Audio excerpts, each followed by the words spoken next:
It's now the turn to present our third speaker.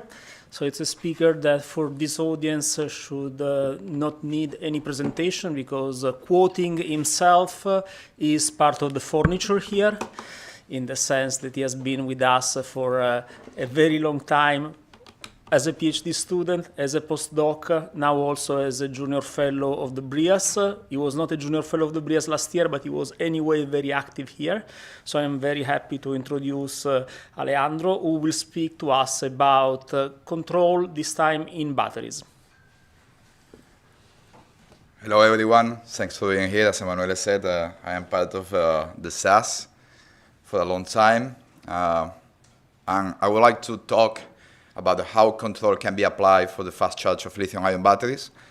As Emanuele said, and sorry for the joke, Emanuele, it's time to continue with the BrIAS seminars and talking about batteries. But why we should talk about batteries? For most of the attendees here and also the public attending online, we use batteries every day, but we know that all the devices powered by batteries, they have a limited and useful time. We know that the battery will decrease and we should stop using the device. And after, we will have to charge that device, meaning that for a period of time, the device will be stopped, will be in idle mode, meaning it's not productive enough. That means that the charge or the charging time is like a kind of a trade-off between the useful time and the charging time. So we have to play. We need to reduce the charging time because perhaps for most of you, it's not relevant, the charge. In fact, back in 2017, 50% of the people said that it's important to charge their devices in less than 1 hour. For the rest, it was not so relevant. And that is because usually what we do is we plug our device and we forget it. Perhaps you can ask yourself, when was the last time that you pay attention to the charge? When was the last time that you unplug a charger from a wall? Perhaps the one of an electric vehicle you have to. It would be dangerous to go with a cable around. But I know many people leaving the chargers plugged to the wall after charging the phones, the computers, starting from Emanuele. So that is the case of a single user. But when we go to a manufacturer, when we go to a business, it's not the same case. Imagine bpost. bpost has 2,000 electric vans. If they have to wait for the charge of the 2,000 electric vans, we won't have a letter. We won't have a parcel here. And the same case in a manufacturing line that we depend on a forklift. If the forklift has to be charged, we are decreasing the production of the whole plant. In fact, and this is an exercise that we did with Emanuele last year, I think, how impactful the charge of the battery is. Taking as an example the same electric forklift of considering a 5 kilowatt battery, kilowatt-hour battery, with a regular charge, we have per year a revenue of 130,000 euros. Instead, if we can decrease just 20% the charge of that device, we will increase the productivity of the forklift in 12 days per year and 15K per year. Imagine a plant that has many of those forklifts. Only reducing 20% the charging time. So now the main question is how a charge works. Why we cannot improve it? Well, first of all, for instance, if you have a drone at home, you will find a charger like this in which you can choose the current and the voltage charging your battery. No? So what is the most suitable value of the current and the most suitable value of the voltage? No one knows if you are not in the field. For sure, if I'm telling you now at which current you are charging your phone, you have no idea. The same with your drone, the same with my computer. We don't know as users which is the most suitable current. because we don't know how the battery is charged. So I will try to help you solving that issue.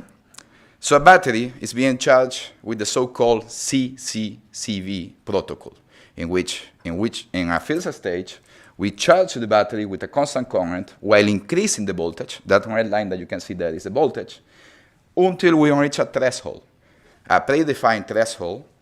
And after that point, we keep, well, actually the charging current, sorry for the mistake, is defined in terms of the C rate, meaning the charging current with respect to the nominal capacity of the battery.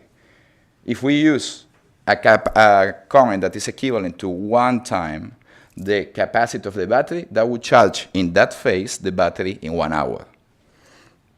After reaching that voltage, we keep it constant while decreasing the current, proportionally to that change of, or maintaining the voltage constant.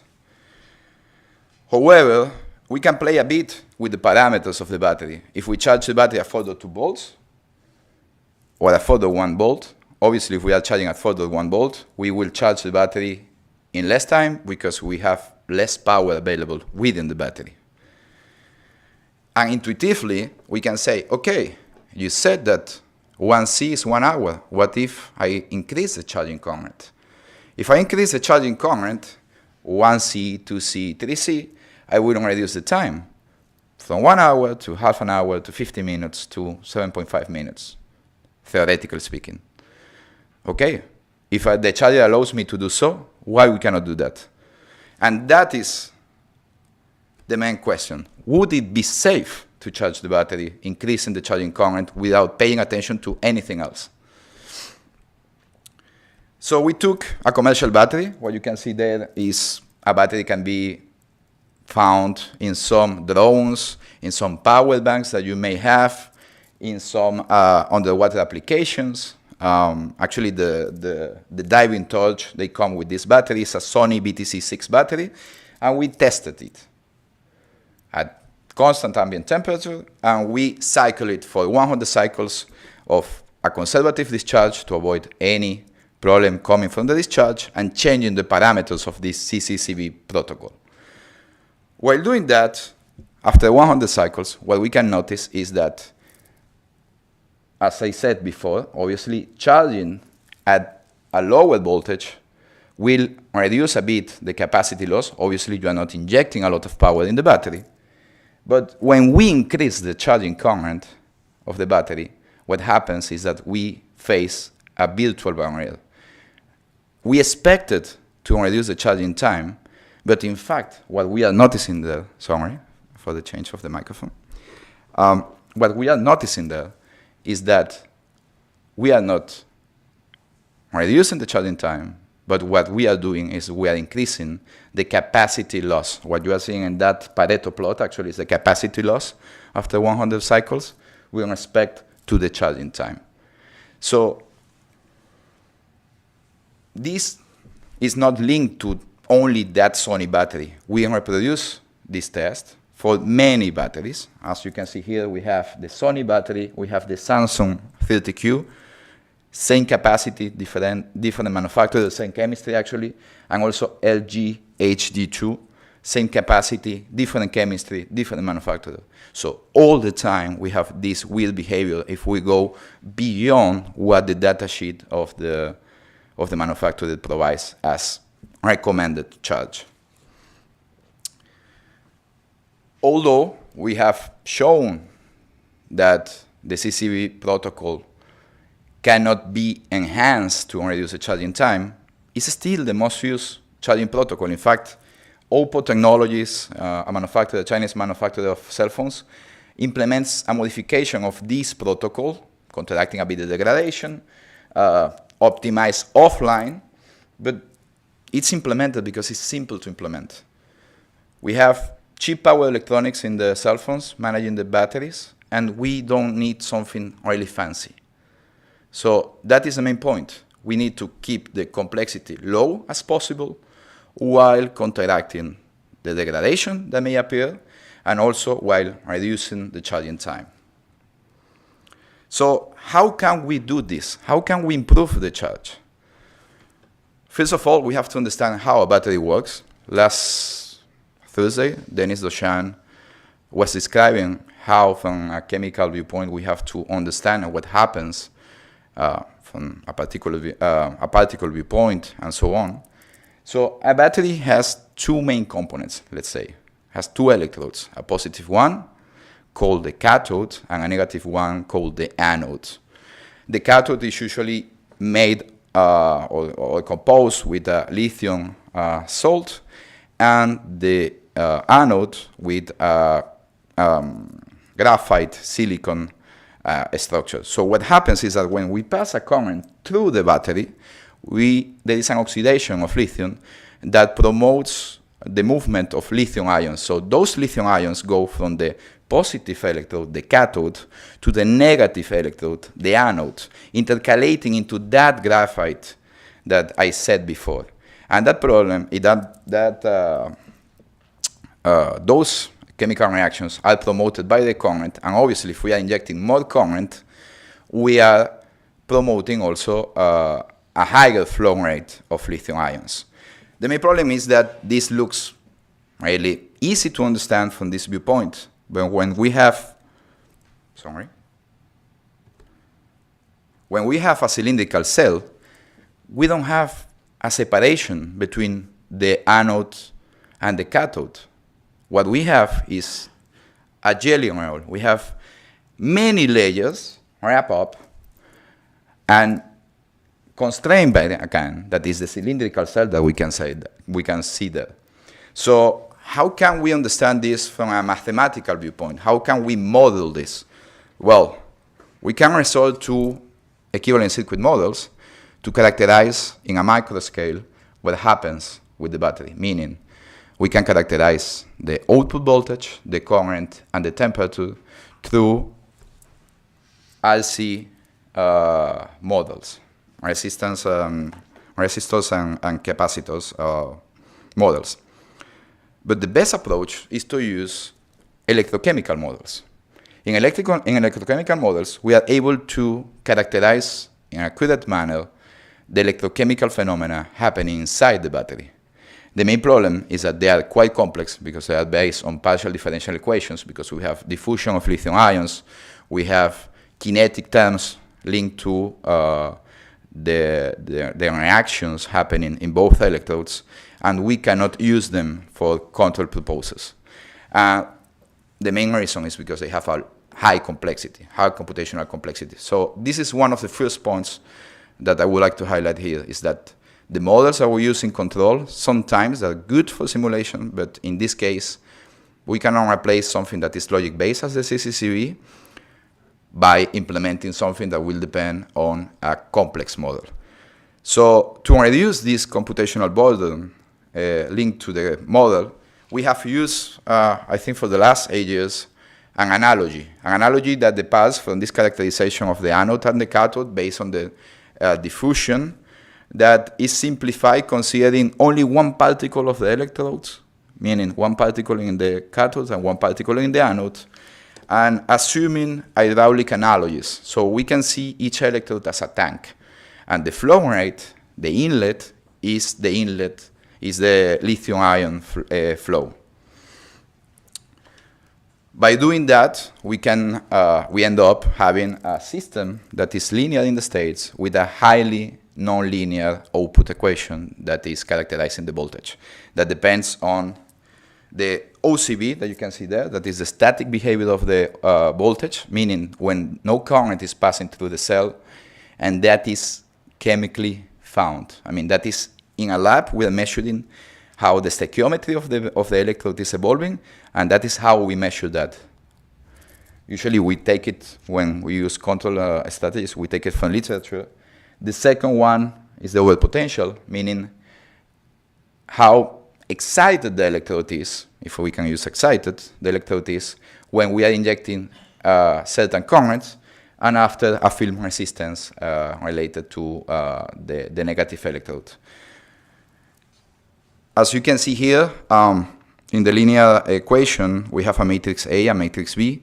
that are related to the diffusion of lithium ion, to kinetic parameters. So there are many parameters here to find, and one of the trickiest part of implementing electrochemical models is how to identify all those models.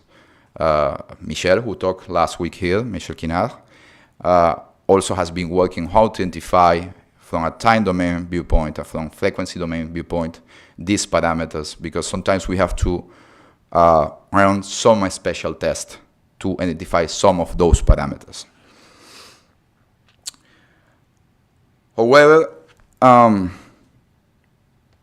despite finding a good accuracy between, a good trade-off between accuracy and simplicity of the model, we have to complement this with a thermal model. For most of you, perhaps you have read in the news, many accidents related to the batteries catching fire, and that is due to the thermal runaway in the battery. So we have to control what happens, thermally speaking, within the batteries. And to do that, as simple as it can be, we use a two-node lump model in which we characterize the core temperature of the battery and the surface. We consider that there is a heat generation in the core related to, as you can see there, the Q dot, the difference of the voltage and the static voltage, minus the difference of the temperature multiplied by the variation of the static voltage with respect to the temperature. That parameter there is the entropy of the system. As I told you, the UCB functions are usually found or determined in lab, and sometimes we don't count with this kind of or on this kind of equation, so that is why we neglect them. Now we are trying to characterize this in a different manner to check if this is impactful or not.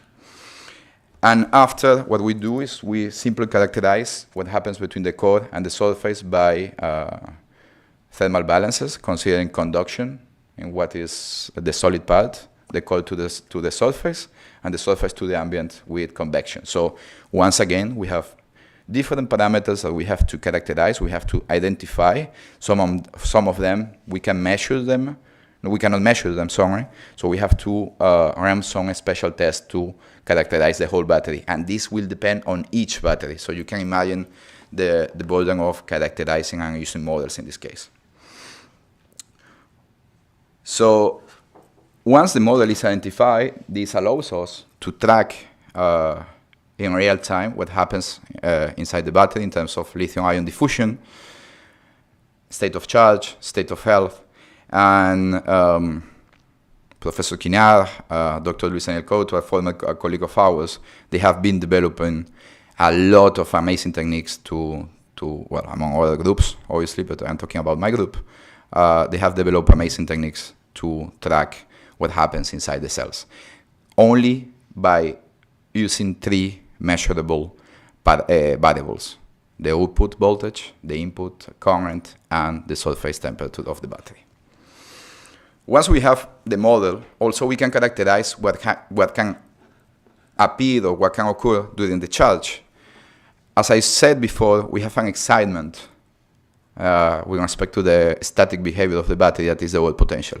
If those overall potential reach some values, what we can trigger is some parasitic electrochemical reactions.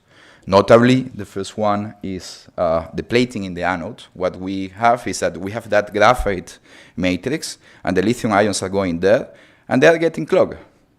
Imagine that you have to inject something, and it's getting clogged. You don't have any pore, you don't have any porosity to inject more lithium ions. So they are getting stuck at the surface of the electrode, and they are becoming lithium in a metallic manner, in a metallic fashion. And what happens is that we are losing those lithium ions for the charge and discharge of the battery. So the capacity is being decreased.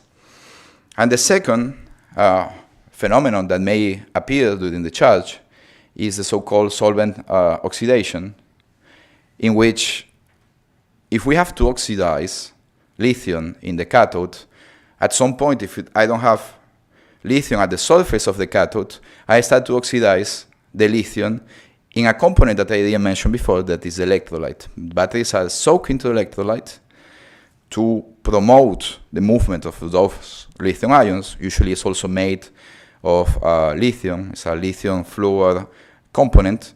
And at those moments, we are starting to oxidize the solvent. So we are also triggering some sign reactions. The good thing is that we can characterize through the model this phenomena to limit it.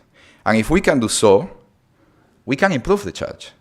We know the model, we know how the battery behaves, and therefore, as control engineers, we can create a control policy to optimize the charge while limiting the degradation phenomena. And the most known framework is model predictive control, as Gianluca mentioned before. And the main problem there is that we built a control policy that is non-linear due to the constraints that we have.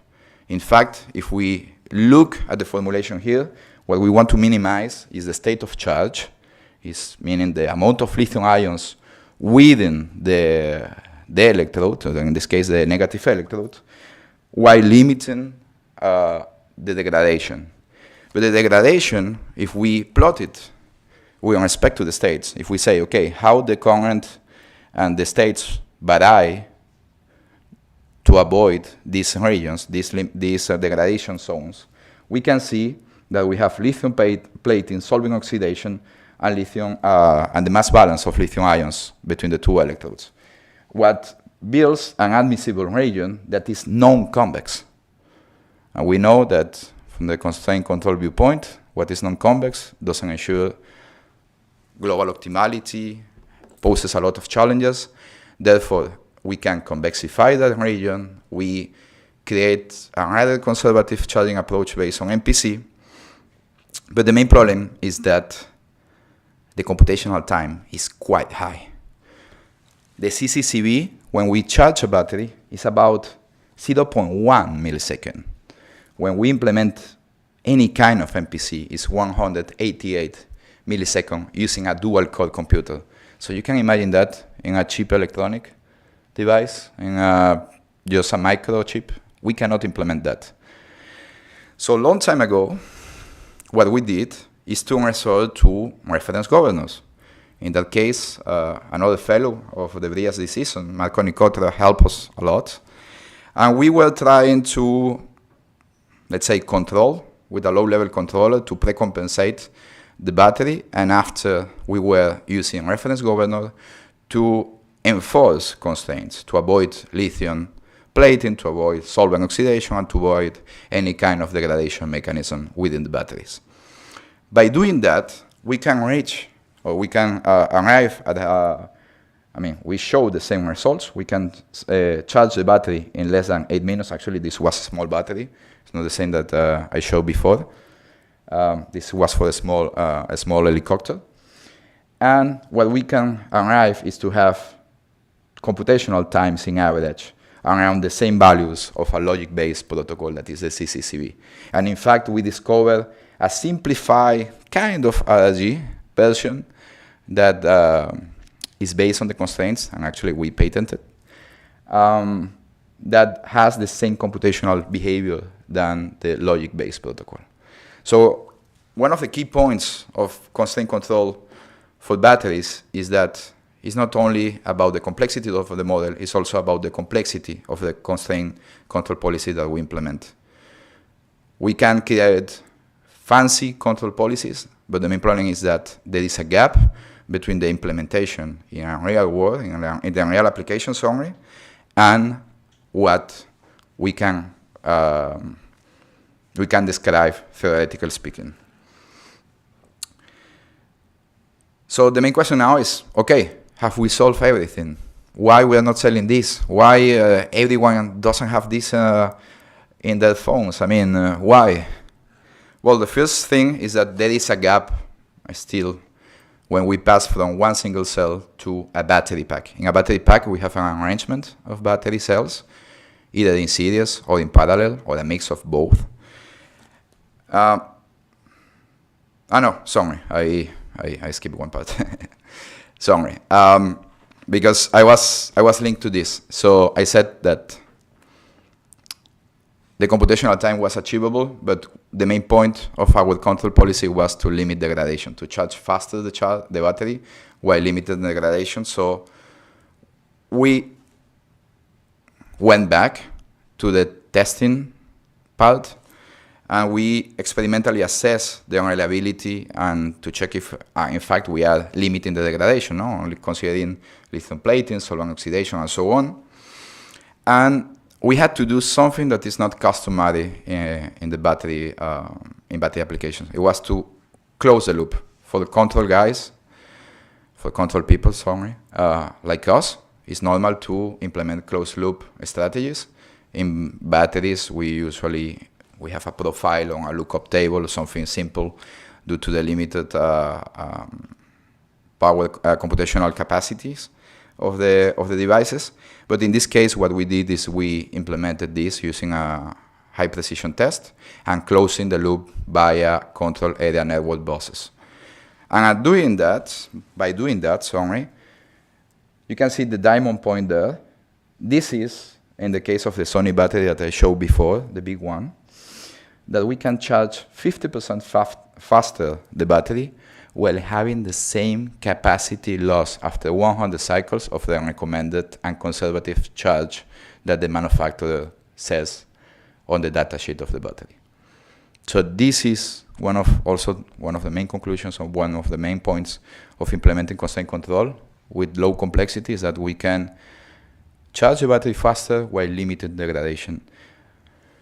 And if we do so, coming back to the example of the forklift, I told you, we were with a fast charge that was only 20%, a reduction of 20% of the charging time. We were increasing the productivity of each forklift in 12 days. Now we are doing it in 24 days. So we are getting the double of the productive days for that forklift, meaning that the earnings per year are passing from 130,000 euros to 165. So we are further increasing the productivity with respect to the so-called fast charge that they use as of today. And obviously, once again, you can do this example, or you can recalculate this for many forklifts in a plant, no? And now I come back to the topic that I was discussing before is, okay, we have shown that the battery can be charged faster while limiting the degradation, while increasing the productivity.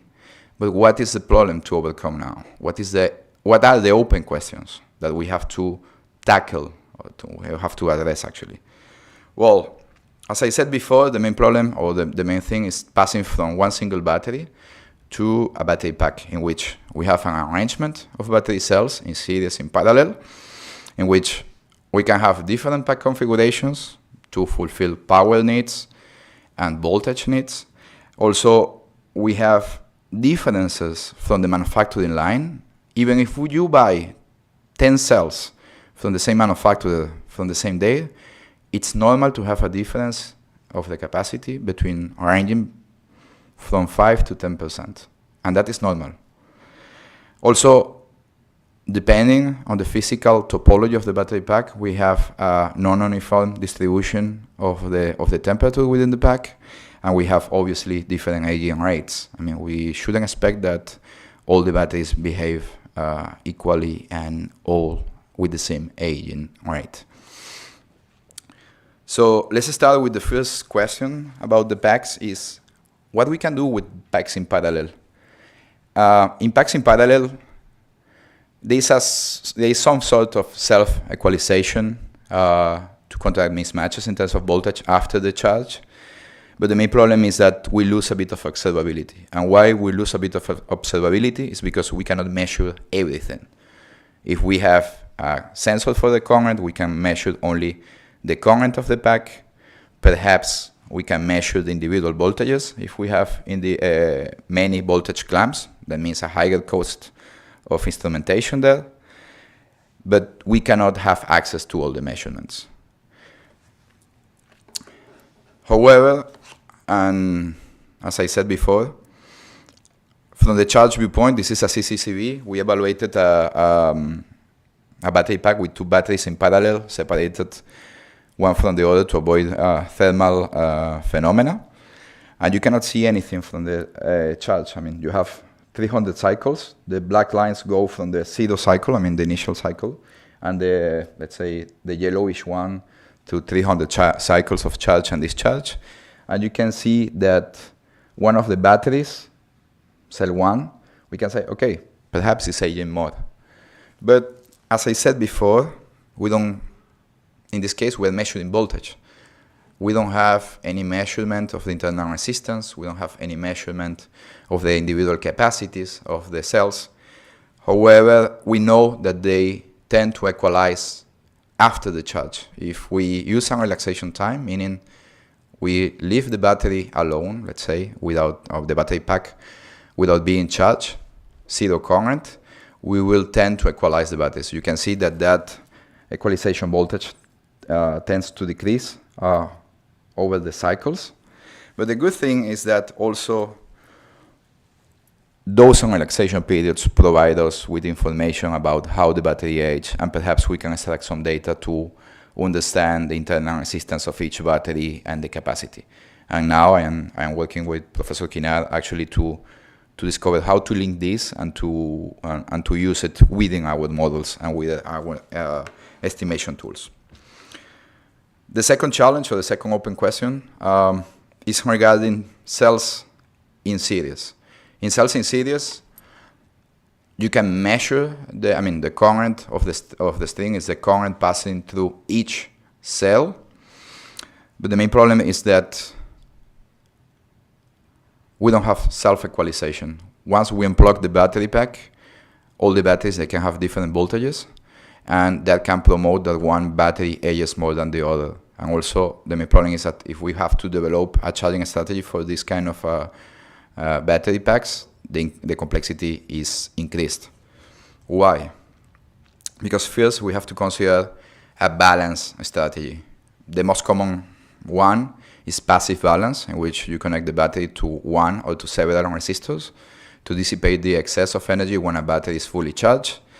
The main problem is that sometimes the small currents are not measured, and we are wasting energy during the charge. I mean, we are dissipating energy as heat. I know that also from the small currents viewpoint, a colleague of ours, Ali, is working on this, on estimating how impactful are these currents, with Professor Kinar as well. And the other approach is to use active balance, in which the battery is connected either to a transferring device or bypass if it's fully charged or is almost fully charged. The main problem is that saying that the battery is connected or not to the pack means that we are considering binary variables, 0 or 1, with the control strategy. And if we go back to an MPC-like approach, if we consider 0 and 1, and we consider all the batteries within the string, what we have is a problem that is a mixed integer nonlinear optimization, and most likely to be NP-hard, because we are considering that the battery is not connected. So we define a lambda I, in which the battery is not connected is 0, and the lambda I equal to 1 means that the battery is connected. So we have a complexity, additional complexity there. However, what we can do is, we know that the battery is connected to a switch, either to be connected to the transferring device or to be bypassed. And what we can do is considering the dynamics of the switches, purely in a pulse width modulation approach. And by doing that, we can consider the duty cycles. We know that the battery is not completely switched off or plugged to the balancing grid. What we can consider is for a period of time, that is a duty cycle, the battery is being connected, and the battery is being disconnected for the rest of the period of time TS. By doing that, that allows us to have some modulation and to transform the mixed integer nonlinear policy into something that is just nonlinear. And by doing that also, we can simplify the problem using reference governors, because we can analyze each battery as an agent, as an individual being, and finding the optimal or the most suitable charging current for each battery, and after determining through a simple algorithm, which is the current of the string, that is the maximum or the minimum current in this case, and the duty cycles as the ratios between the individual charging currents and the charging current of the string. That means that the duty cycle for one battery will be always 1. We don't know which one, but there will be always a battery with a duty cycle of 1, meaning that for a short period of time, the sampling period of the switch, that battery will be fully plugged to the balancing grid. And by doing that, what we can limit is both. I mean, we charge the battery. You can see here what I am showing you is two old plots using max-min MPC with binary approach. We're using PWM nonlinear MPC, and after PWM ratio-based ERGs. What we are limiting is, with respect to number of cells in that string, that the computational complexity doesn't explode. Because what happens is that as we are considering more and more cells within the battery pack, analyzing the problem in a centralized fashion can be extremely hard. So by using this multi-agent, individual approach, and this algorithm, we can limit the computational time of the control policy. This hasn't been tested. We are building the balancing grid. That is a disclaimer. What I am showing you is a numerical assessment, but we need to create the balancing grid to do it in a real life experiment, let's say.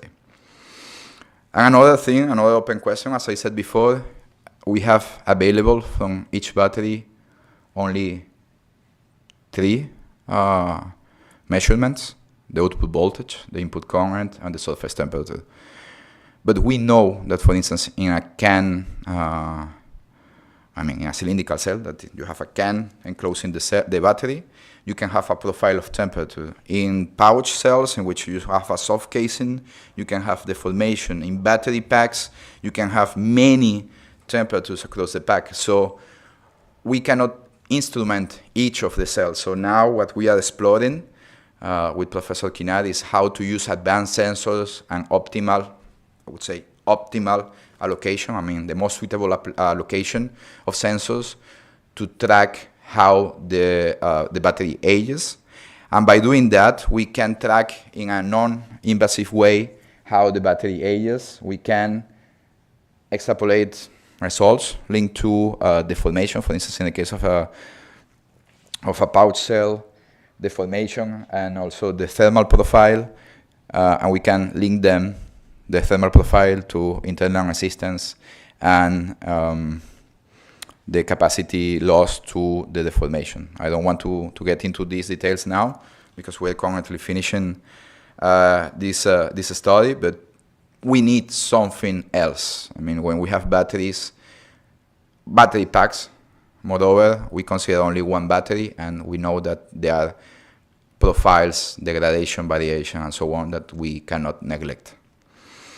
So my take-home message is, first, we cannot use just logic-based protocols because playing with parameters can jeopardize the lifespan of the battery.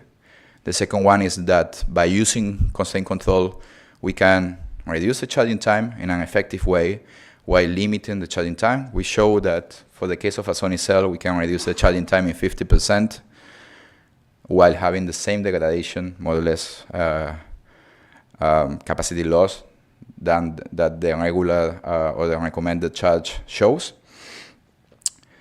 We know that there is an open question related to the interplay of cells within a pack. In series, in parallel, we can lose observability, we have self-equalization, we don't have, and so on, that we are still working on.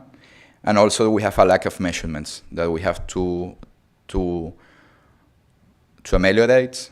We have to reduce that lack. We have to use advanced sensors to help us to understand what happens inside the pack, in the case of packs, or inside the cells. And with that, I would like to thank you for being here. And also I would like to invite you to a conference that we're organizing in May here at the BrIAS, in which Professor Kinal, Professor Garone, Professor Maitane, Betty Sieber from the WB are participating too. That will take place here at the BrIAS the 22nd and the 23rd of May. And actually we have extended the deadline for submitting contributions until today. So you have a few hours to submit your contribution if you love batteries as much as I do. So thanks again.